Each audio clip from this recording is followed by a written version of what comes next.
আমার ভাইরা, মাজার ওয়ালাদের দোয়া কিরকম জানেন?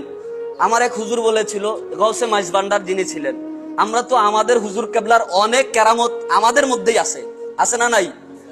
এখানেও খুঁজলে দুই একজন পাওয়া যাবে যার সন্তানের নাম হুজুর কেবলা রেখে দিয়েছে, আছে না নাই?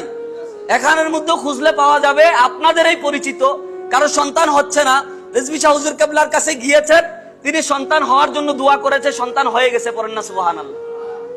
আয়ের মানে এই না যে তিনি সন্তান দিয়ে দিয়েছে, তিনি দোয়া করেছে, কারণ তিনার সাথে মাওলার সাথে যেই সম্পর্ক, আপনার সাথে আমার সাথে তো মাওলার এই সম্পর্ক।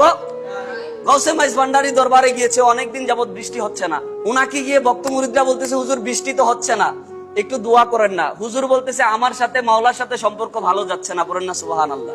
কারণ আল্লাহর ওলিদের সাথে তাদের কখনো কখনো কথার লেনা দেনার ক্ষেত্রে কিছু বিতর্কিত হয়ে যায়। হাদিস শরীফের ভিতরে এমন এসেছে, আল্লাহর ওলিরা হাসরের ময়দানে আল্লাহর সামনে দাঁড়িয়ে তর্ক করবে উম্মতের শাফায়াত নিয়ে, পড়েন সুবহানাল্লাহ।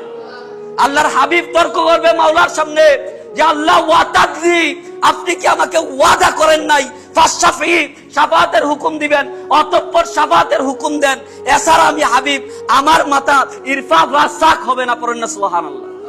আমার মাথা আমি তুলবো না। এভাবে আউলিয়া কেরাম, সালিহিনগণ, সিদ্দিকগণ আল্লাহর সামনে তর্ক করে করে আপনার আমার নাজাতের ফয়সালা করবেন।